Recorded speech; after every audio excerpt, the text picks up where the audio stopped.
에게는 능치 못함이 없다고 하는 이 찬양 가사가 우리 성도님들의 고백될 수 있기를 간절히 축복합니다. 오늘 또 주님 앞에서 함께 예배드리는 우리 모든 성도님들 삶 속에 주님께서 임마누엘로 함께 하시고 날마다 차고 넘치는 복으로 충만케 해주시기를 간절히 축복합니다. 우리가 지금 왜라고 하는 그 주제를 가지고 계속 하나하나 말씀을 듣고 있는데, 오늘은 이제 왜 예배를 드려야 합니까? 라는 주제를 가지고 예배에 대한 말씀을 함께 좀 들으면서 은혜 받는 그런 시간을 가지려고 합니다. 이사야 43장 21절 말씀을 보면 하나님께서 사람을 창조하신 목적이 이렇게 기록이 되어 있습니다. 이 백성은 나를 위하여 지었나니 나를 찬송하게 하려 함이다 라고 하는 이런 말씀을 주시고요. 또 이사야 43장 8절에서는 내가 받아야 될 찬송을 우상에게 결코 빼앗기지 않겠다라고 하는 이런 이야기들을 하시기도 합니다. 그래서 우리가 이 하나님께서 사람을 왜 창조하셨느냐 했을 때, 사람을 창조하신 최고의 목적은 사람을 통해 영광받고 경배받기 위해서 하나님이 사람을 창조하셨다라고 하는 겁니다.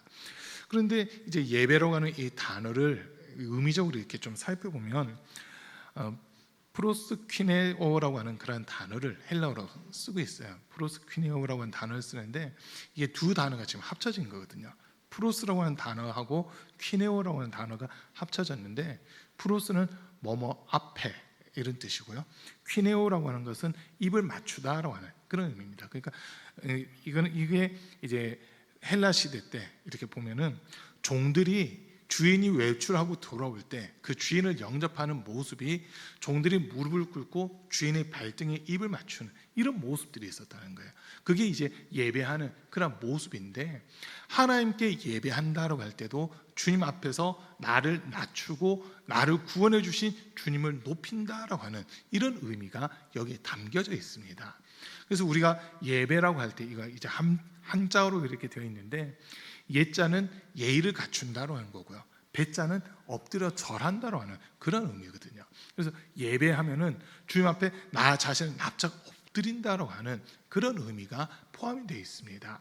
그리고 좀 더 깊이 있게 본다면 우리가 누구에게 머리를 숙이느냐, 누구에게 엎드리느냐라고 하는 이 부분이 이제 예배와도 직접적으로 연결이 됩니다.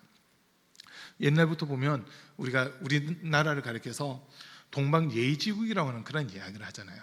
이제 나이가 어린 사람들이 동네 어르신들을 보면 아는 사람이든 모르는 사람이든 옛날에는 그냥 나보다 나이가 많다 하면 무조건 안녕하세요 하고 인사부터 하는 이런 모습들이 있었어요.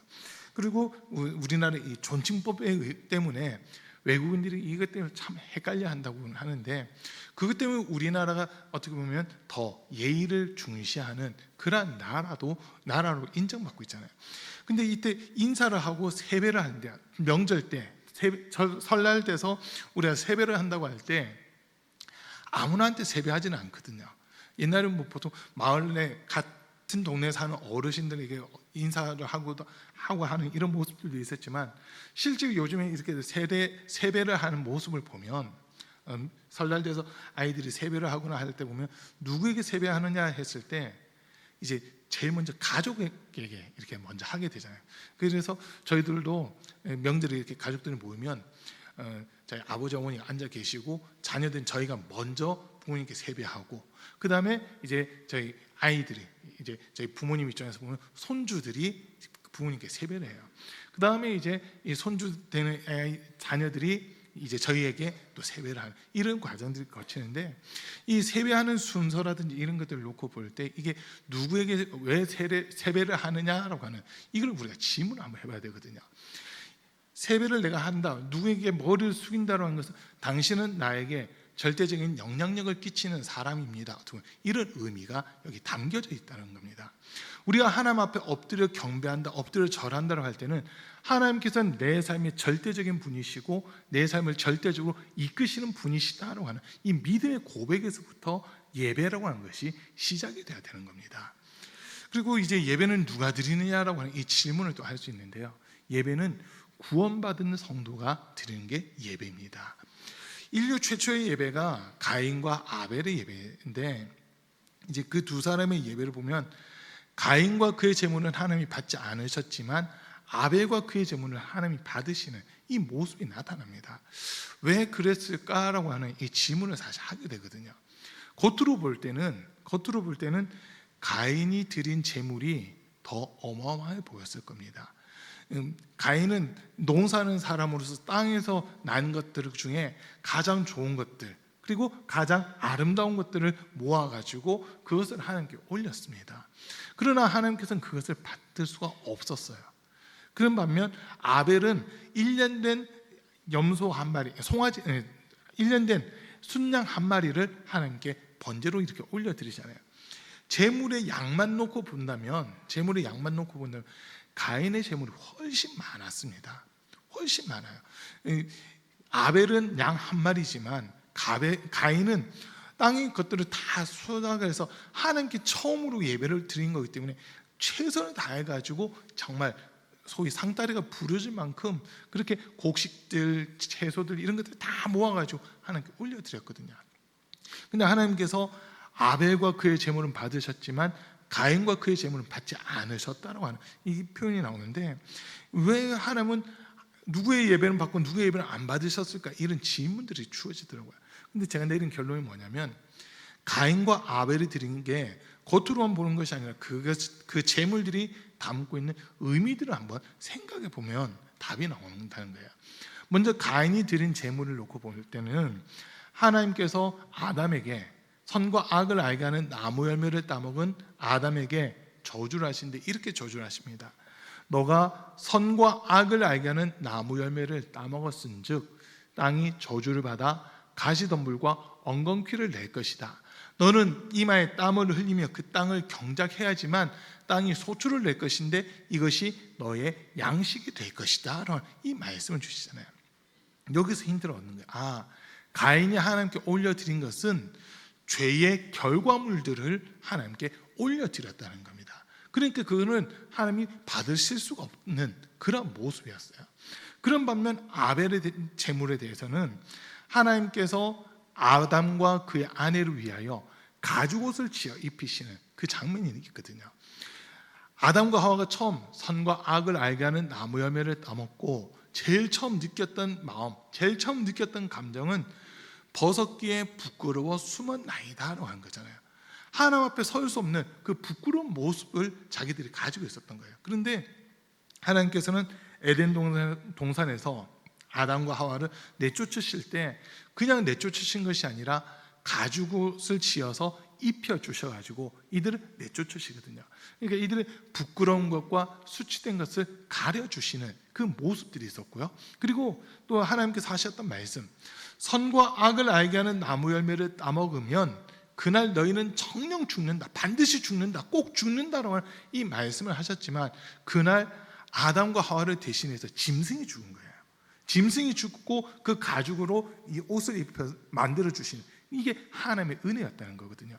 그러니까 아벨이 드린 것은 단순히 양새끼 한 마리가 아니라 하나님께서 아담과 하와의 그 부끄러움과 수치됨을 가려주시기 위해 짐승을 대신 잡아 주신 것을 기억하면서 올려드린 그러한 예배였습니다.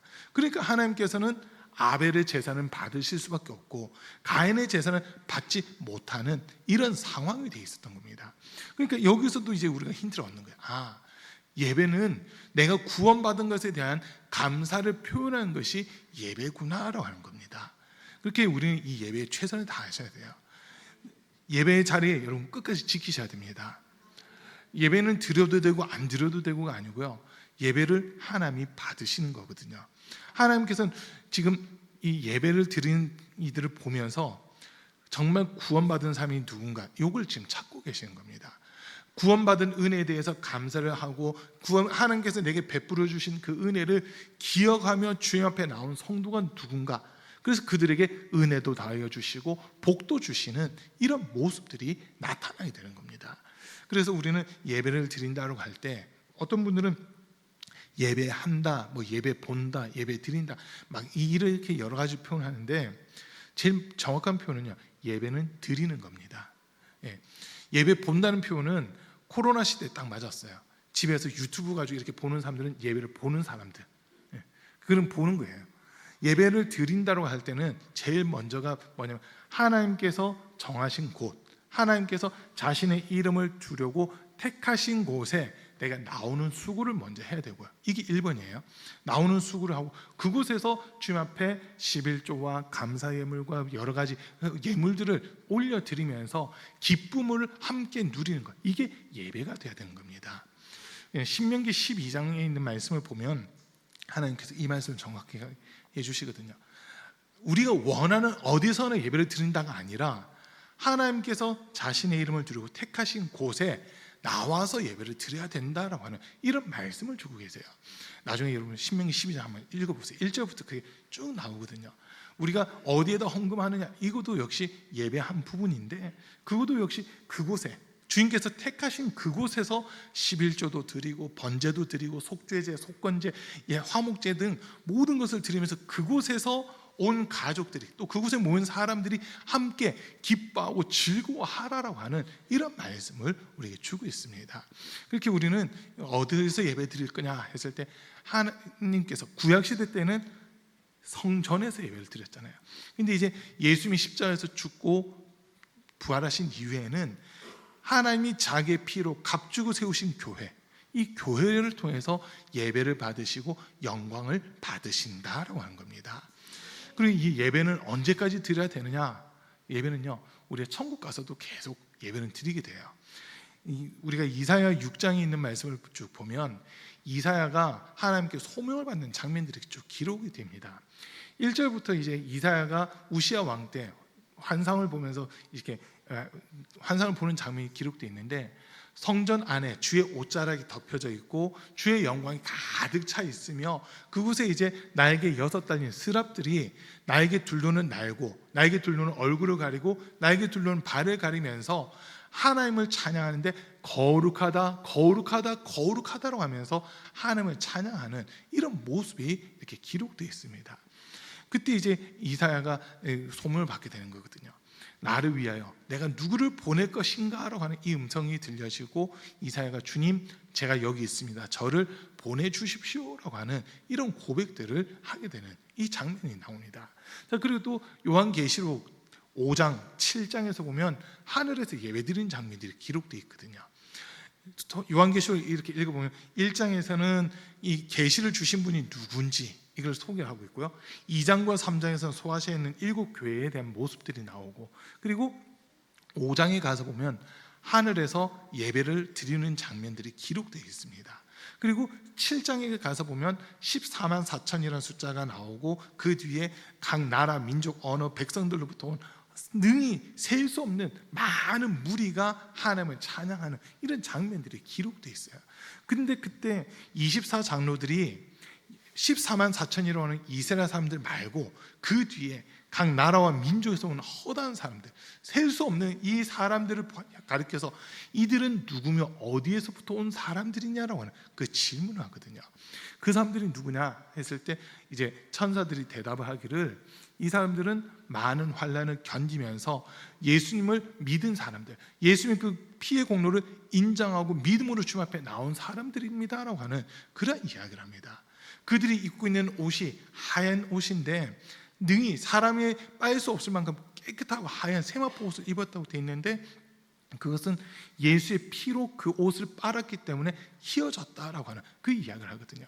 그래서 예수님의 피의 공로를 힘입고 구원받은 성도들이 하나님을 찬양하는 이런 모습들이 기록되는 겁니다. 또 요한계시록 14장에서도 역시 똑같이 기록되어 있는데, 요한계시록 14장 2절부터 한번 띄워주세요. 이거 한번 같이 읽고 넘어갈게요. 같이 읽습니다. 내가 하늘에서 나는 소리를 들으니 많은 물소리와도 같고 큰 우레소리와도 같은데, 내가 들은 소리는 검은 고 타는 자들이 그 검은 고를 타는 것 같더라. 계속요. 그들이 보좌 앞과 내 생물과 장로들 앞에서 새 노래를 부르니 땅에서 속량함을 받은 14만 4천 밖에는 능히 이 노래를 배울 자가 없더라. 계속요. 이 사람들은 여자와 더불어 더럽히지 아니하고 순결한 자라, 어린 양이 어디로 인도하든지 따라가는 자며 사람 가운데에서 속량함을 받아 처음 익은 열매로 하나님과 어린 양 등에게 속한 자들이니 그 입에는 거짓말이 없고 흠이 없는 자들이더라. 아멘. 자 보세요. 지금 하나님을 찬양하고 있는 존재들, 예배드리고 있는 존재들에 대해서 이야기하는데 어린 양이 어디로 가든지 그대로 따라가는 자들이라고 했잖아요.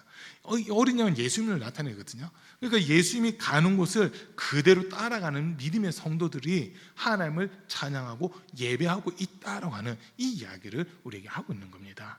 그래서 그냥 교회에 왔기 때문에 예배 드리는 것이 아니라 내가 예수님의 피로 말미암아 구원받았고 또 하나님께서 우리에게 주신 이 말씀이 진리이고 생명을 인정하는 그 사람들이 하나님 앞에 예배를 드린다는 겁니다.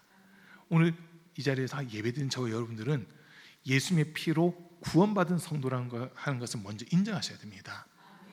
내가 구원받았고 내가 하나님의 자녀가 됐기 때문에 나를 구원해 주신 그 은혜에 대한 감사의 표현, 이것이 예배라는 겁니다. 이것이 예배예요. 그런데 많은 분들이 이제 뭐 삶의 예배 이런 얘기들을 하잖아요. 근데 삶의 예배 정말 중요해요. 우리 삶 속에서 하나님의 살아계심을 나타내고 주의 영광을 나타내는 그런 모든 것들은 삶의 예배라고 할 수 있어요. 근데 그 예배가 되기 위해서는 이곳에서 드리는 이 예배가 우선이라는 거거든요. 이 예배 자리가 무너지는데 내 삶 속에서 주님 나타낸다. 그건 거의 불가능한 일입니다. 내가 있어야 될 그 위치, 내가 있어야 될 자리를 지키는 거, 여기서부터 예배가 시작이 되는 거거든요. 오늘 우리가 읽은 본문은 이제 예수님께서 사마리아 수가라고 하는 곳에서 한 여인을 만나시는 이 장면이 기록되어 있습니다. 낮 12시에 해가 가장 높이 떠 있는 그 시간, 햇빛이 강렬해서 사람들이 드나들지 않는 그 시간에 한 여인이 물기르러 우물가에 나오는 거예요. 근데 예수님은 그 우물에서 이 여인이 오기를 기다리고 계셨거든요. 우물가에서 그 여인을 기다리시면서 먼저 하실 말씀이 내게 물을 좀 달라라고 하는 이 이야기를 하세요. 그러니까 이 여인이 보니까 유대인이거든요. 유대인이다 보니까 이상하다. 유대인이 어떻게 사마리아 사람이 나에게 물을 달라고 하지? 이 생각을 먼저 하는 겁니다. 왜냐하면 남유다와 북이스라엘 멸망한 과정들이 좀 다르잖아요. 북이스라엘은 아수르에 의해서 멸망당하면서 아수르의 정책이 혼혈족을 만드는 거였어요. 그러다 보니까 아브라함으로부터 내려온 순수 혈통이 다 무너지고 깨진 그게 이 북이스라엘의 모습이거든요. 그리고 이제 북이스라엘의 수도가 나중에 사마리아인데 그 사마리아 성에는 특히 혼혈족들이 더 많이 모여있는 이런 모습이에요. 그러다 보니까 이 예수님 시대까지 와서도 북이스라엘이 멸망하고 예수님 시대까지 약 750년 정도 시간이 흐른 거거든요. 750년이라는 시간이 흘렀음에도 불구하고 이 당시 사람들이 사마리아 성은 일부러 피해서 가는 이런 모습들이 있었다는 거예요. 북이스라엘 속했던 모든 지역이 아니라 특히 사마리아로는 지역은 피해서 가려고 하는 이런 모습들이 많이 있었어요. 근데 예수님은 그 사마리아 들어와서 이 여인과 지금 대화를 하는데 물을 좀 달라. 내가 보니 당신은 유대인인데 어찌하여 사마리아 사람이 나에게 물을 달라 하십니까? 너가 주는 물을 마시면 다시 목마르지만 내가 주는 물은 그 속에서 영생하도록 솟아나는 샘물이 될 것이다. 이 말씀에 그런 물이 있다면 내게 주십시오. 그래서 이 우물에 다시 물기르러 오지 않게 해주십시오. 라고 이런 이야기가 오고 가요. 그런데 느닷없이 예수님이 네 남편 데려와라 이러시거든요. 이 여인에게 네 남편을 데려와라 하시는데 여인이 깜짝 놀라면서 하는 이야기가 저는 남편이 없습니다라고 하는 그 이야기예요. 예수님께서 네 말이 맞다. 지금 너와 함께 있는 자도 너의 남편이 아니고 그 전에 너에게 남편 5이 있었지만 그들도 너의 남편이 아니다라고 하는 이 이야기를 하거든요. 이때 이 여인이 깜짝 놀라면서 내가 보니 당신은 선생님은 선지자입니다라고 하는 그 이야기를 해요. 그러면서 이 예배에 대한 이야기가 쭉 나오고 있습니다.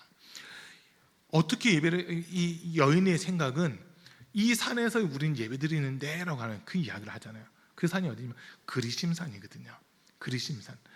이제 출애굽기라든지 이런 데서 보면 산 2개의 이름이 나와요. 민수기에서 이렇게 또 기록되어 있는데 하나는 에발산이고요. 하나는 그리심산이에요. 그런데 둘 중에서 이제 에발산은 축복을 선포하는 산이고요.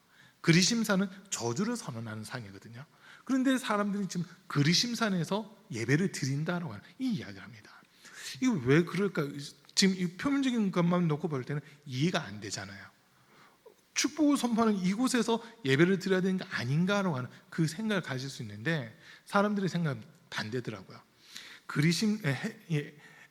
에발산에서 축복을 선포하는데 어디를 향해서 축복을 선포하냐면 그리심산 쪽을 향해 축복을 선포하는 거예요.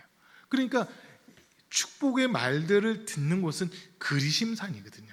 축복의 말을 듣는 곳이 그리심산이에요. 그러니까 이 에발산에서 축복받아라, 복받아라 하고 축복을 해주면 그 복이 이 그리심산 쪽으로 울리니까 그리심산에서 복된 소리를 듣고서 하나님께 예배한다, 이런 의미가 있었던 겁니다. 또 반대로 그리심산에서는 저주를 선포하는데 이게 에발산을 향해서 선포하게끔 그렇게 되어 있었거든요. 사람들이 이왕이면 축복의 소리를 듣는 곳에 내가 있고 싶다라는 이 마음들이 있다 보니까 그리심산에서 하나님을 예배하는 이런 모습들이 있었던 겁니다. 유다 지파에 속했던 사람들은 여전히 예루살렘 성전에서 제사를 드리고 하나님께 경배를 했지만, 이 사마리아 성 사람들은 그리심산이라는 곳에서 하나님께 예배를 드리는 이 모습이거든요. 그러니까 우리는 무조건 조상 때부터 여기서 예배를 드렸습니다라는 이 이야기를 하는데, 예수님께서 하신 말씀은 이 산에서도 말고 예루살렘에서도 말고 하나님께 예배할 때가 온다라고 하는 이 말씀을 하신 겁니다. 그러면서 이제 하나님은 영이시기니 예배하는 자가 영과 진리로 하나님을 예배할지니라, 하나님은 이렇게 예배한 자들을 찾고 계신다라고 하는 그 말씀을 예수님이 하고 있습니다. 영과 진리로 예배한다, 이 말에 이제 우리가 집중하셔야 돼요. 어떻게 예배할 거냐, 이 부분인데, 왜 예배해야 되느냐 했을 때 우리가 구원받았기 때문에 하나님을 예배한다고 했잖아요.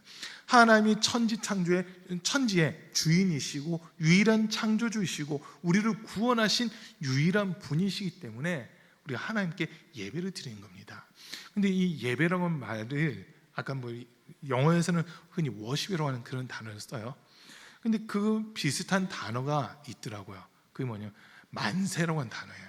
찬송, 만세 이렇게 돼 있는데, 예전에 한번 이제 영상을 하나 본 게 있어요. 미국에서 이제 미국 안과 의사들이 북한 사람들의 이 개안 수술을 해주는, 그게 CNN 뉴스를 통해서 보도가 됐거든요. 미국에서 돈을 다 대주고 이제 이 시력 녹내장이 됐든 백내장이 됐든 이 안과 수술을 다 이렇게 진행을 해주는 거예요. 그러고 나서 일주일 후에 이제 이 사람들이 붕대를 풀고 앞을 보게 되면서 인터뷰들을 하는데 정말 충격입니다. 왜냐하면 지금 제가 먼저 전제를 달았어요. 미국에서 돈을 다 대가지고 안과 의사들이 와서 수술을 해줬어요. 그러면 이 사람들은, 북한 사람들은 자기들이 수술 받았으면 누구에게 감사해야 되는 거예요? 미국 사람들한테 고맙다고 해야 되잖아요. 이게 풀고는 제일 먼저 하는 말이 위대한 김일성 수령님께 감사합니다, 만세 하면서 그렇게 인사하더라고요. 이게 뭐지 했거든요. 근데 이게 CNN에서 7일째 방송이 된 건데, 김일성 장군 만세 하는데 그 밑에 영어로 쫙 하면서 제가 본 단어는 딱 하나였어요. 프레이즈라고 하는 단어였거든요. 만세라고 하는 단어를 프레이즈라고 이렇게 사용을 하고 있더라고요. 찬양한다는 뜻이잖아요. 만세가 찬양한다는 뜻으로 이렇게 번역이 되어 있더라고요. 그걸 보면서 깜짝 놀랐어요. 와, 북한에서는 찬양받고 예배받고 경배받는 존재가 김일성이라는 사람으로 돼 있구나. 태양신이에요, 태양신. 근데 태양신이면 그 땅이, 그 나라가 잘 살아야 될 거 아니에요. 잘 살아야 되는데 하나님이 아닌 다른 신을 섬기다 보니까, 다른 신에게 예배하고 다른 신에게 제사를 드리다 보니까 그 결과가 어떻게 됐냐. 지금 북한 엄청 가난한 나라예요. 엄청 가난한 나라입니다. 식량이 없어서 지금도 제2의 고난의 행군이라는 그 시기를 지나고 있는 그게 북한이잖아요. 지금 우리나라에다 올해만 11번째 오물풍선을 보냈대요. 어저께인가 또 보냈잖아요. 우리나라에서 북한에다가도 풍선 띄워요. 라면도 넣어주고 쌀도 넣어주고, 그리고 한국 가요 같은 거 들어있는 USB도 넣어주고, 막 성경책도 넣어주고 이래가지고 실제 생활에 도움이 될 만한 것들 잔뜩 넣어서 우리는 보내거든요. 근데 북한 사람들 우리한테 보내는 건 쓰레기만 보내고 있어요. 자기들이 쓰레기 처리를 못하니까 우리한테 보내는 건지 어떻게 된 건지 몰라도 쓰레기만 지금 계속 날리고 있잖아요.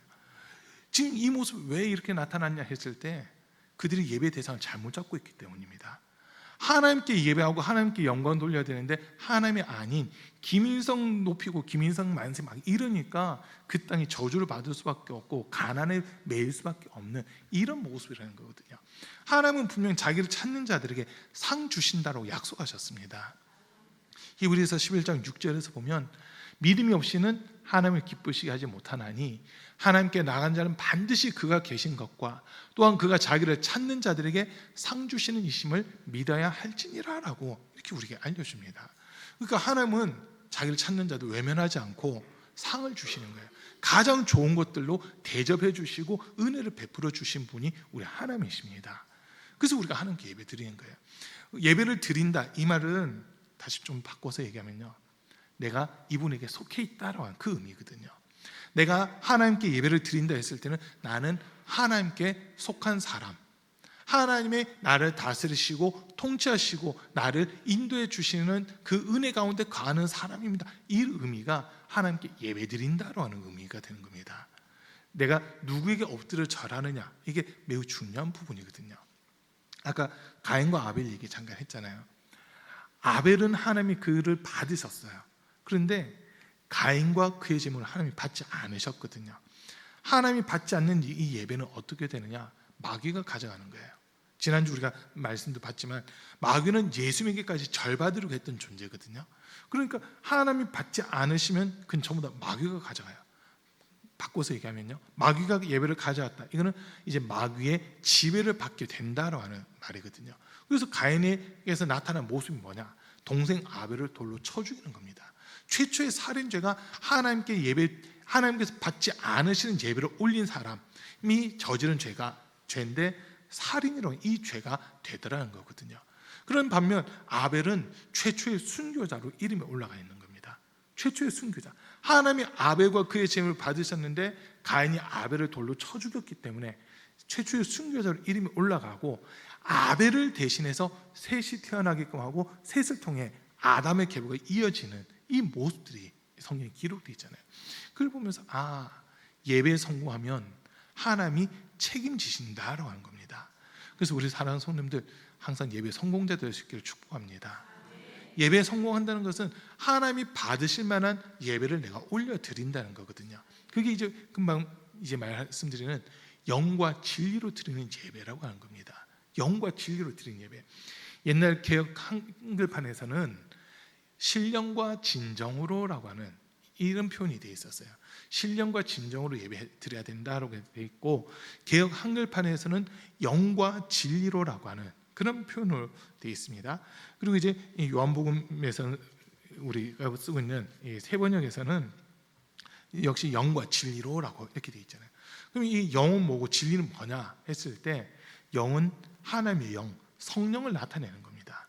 성령께서 행하신 일은 딱 한 가지거든요. 우리에게 예수님을 나타내고 증거하시는 일을 하시는 거예요.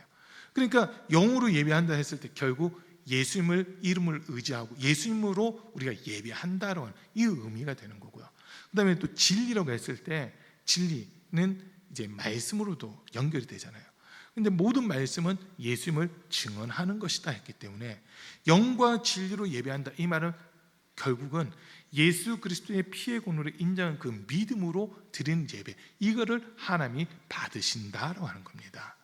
그냥 형식적으로 이렇게 드리는 예배가 아니라 그 속에서 정말 예수님이 나를 사랑하셨고 나를 위해 십자가 위에서 고난 당하셨으며 그 피로 나를 값주고 사서 나를 하나님 자녀 삼아 주셨다고 하는 것에 대한 기쁨과 감사로 드리는 예배, 이거를 하나님이 받으신다라고 하는 겁니다. 그래서 우리 사랑하는 성도님들, 이 예배 드릴 때마다 정말 하나님이 나를 사랑하신다라고 하는 것이 경험돼야 됩니다. 이 예배를 드릴 때마다 정말 주님이 나를 구원해 주셨다고 하는 그 기쁨과 감격이 있으셔야 되는 겁니다. 어떤 분들은 예배 나오는 이유가요, 예배 안 나오면 사고 날까 봐. 그런 분들이 있어요. 예배 안 나오면 사고 나니까, 사고 날 것 같으니까 어쩔 수 없이 난 예배 드려야 돼, 이런 분들도 없잖아 있더라고요. 근데 그거는 하나님께서 나를 구원해 주셨다, 나를 지켜주신다, 그에 대한 믿음이 너무 없는 모습이거든요. 우리 하나님은 예배 받기를 원하시지만 예배 안 드렸다고 우리가 사고 나고, 사실 그건 아니에요. 그렇다고 예배 안 드려도 된다는 아닙니다. 예배 드려야 되는데 그 마음 중심이 나를 구원해 주신 그 은혜 때문에 예배드려야지 사고 날까 봐 예배드리고 이런 건 아니라는 거예요. 지금 이 말씀 이해되세요? 예. 진짜 근데 우리 성도님들 중에는 안 계시겠지만 그런 분들이 있더라니까요. 오늘 예배 안 드렸기 때문에 나한테 안 좋은 일이 생긴다고. 그런 분들이 의외로 많이 있어요. 의외로 많이 있어요. 그런데 영과 진리로 예배 드리는 사람은 하나님 찾고 있다는 겁니다. 예배할 때 하나님께서 우리를 만나 주시고요. 예배를 드릴 때 하나님께서 우리에게 하나님의 뜻을 깨닫도록 은혜를 허락해 주시는 거거든요. 예배가 아니고서는 예배가 아닌 다른 곳에서 하나님 뜻을 안다. 그거는 사실 뭔가 잘못된 거예요. 하나님은 이 예배드리는 이곳에서 주님 앞에 나온 사랑하는 성도들에게 은혜를 베풀어 주시고 이들에게 복도 허락해 주시고 이들의 삶을 주님이 책임지시고 보장하시는 그 은혜가 분명히 있거든요.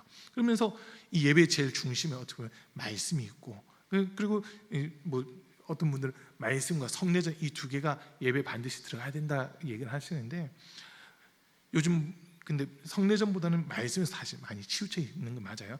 어쨌든 이 말씀을 통해서 우리는 예수 그리스도를 알아가고 예수 그리스도를 믿는 그 믿음이 더해질 때 하나님께서 그 중심을 보신 거예요. 너가 정말 나를 만나고자 하는구나. 너가 나의 사랑을 간절히 구하고 있구나. 나를 사랑하는 자들이 나의 사랑을 입으며 나를 간절히 찾는 자가 나를 만날 것이다 라고 하는 그 잠언의 말씀이 바로 예배드린 자세거든요. 그게 예배드린 자세예요. 우리 사랑하는 성도님들의 예배는 정말 우리가 스스로 이제 한번 생각해 보셔야 돼요. 주일날마다 내가 드린 이 예배, 하나님께서 정말 받으실 만한 예배인가, 아니면 나 스스로만 만족하고 있는 예배인가, 요걸 한번 잘 확인해 보셔야 됩니다. 하나님께서 받으시는 예배는요, 순양이 많고 뭐 이런 게 아니라 정말 주님의 말씀을 듣고 그 말씀대로 순종하려고 하는 모습들, 요거를 하나님이 받으시는 거거든요. 하나님이 살아계시고 하나님이 우리에게 은혜 베푸시는 것을 내가 마음으로 믿고, 하나님께서 나를 얼마나 사랑하셨으면 독생자이신 예수님까지 이 땅에 보내주셔서 예수님과 나를 맞바꾸셔서 내게 영원한 생명을 주셨다, 이게 믿어질 때 드리는 그 예배를 하나님 정말 기쁘게 받으시는 겁니다. 어쩔 수 없어, 나 오늘 예배 안 드리면 사고 날 것 같아, 이거는 하나님이 받으실 수가 없어요. 우리가 이 자리에 나와 앉아 있지만 마음이 하나님을 향한 게 아니라 사고 나면 어쩌지, 여기에 마음이 가 있으니까 그 예배는 하나님께 온전히 상달될 수가 없다는 겁니다. 하나님은 오늘 우리를 만나기 원하시거든요. 우리를 만나기 원하셔서 날짜를 정해주셨어요. 요일을 정해주시고 또 장소를 정해주셨거든요. 주일날 오전 11시에 가온빛교회에서 내가 성도들을 만나고 싶다라고 말씀하시니까 우리 주님이 우리를 만나겠다 하시니까 우리가 이곳에 나오는 거예요. 오늘도 이 예배를 통해 주님, 내 영혼을 소생시켜 주시고 나를 살리시고 정말 하나님의 사랑을 더 깊이 경험할 수 있게 도와주십시오. 항상 이런 마음을 가지고 우리가 예배를 드려야 되는 겁니다. 그 예배를 하나님이 받으시는 거거든요. 그래서 분명하게 말씀드리는 것은 예배에 성공하면 그 인생은 하나님이 책임지는 삶이 되기 때문에 성공할 수밖에 없고 잘 될 수밖에 없다라고 하는 겁니다. 그 대표적인 사람이 다윗이잖아요. 항상 하나님을 찬양하고 항상 하나님이 나를 어떻게 보실 건가, 거기에 관심을 가지고 있다 보니까 이 다윗은 그 누구보다도 먼저 하나님께 예배하고 싶은 그 마음이 간절했어요. 그래서 비파야 깰지어다 수금아 깰지어다 내가 새벽을 깨우리로다 하면서 새벽부터 하나님께 예배하겠다라고 하는 그 마음을 표현하는 거거든요. 그래서 우리 성도님들도 주님이 주신 은혜, 그걸 항상 기억하면서 정말 내가 구원받았기 때문에 하나님의 자녀, 하나님의 백성이 되었기 때문에 예배 드린다라고 하는 이 마음 항상 가지고 예배 승리하는 성도님들 다 되시기를 주님으로 간절히 축복합니다.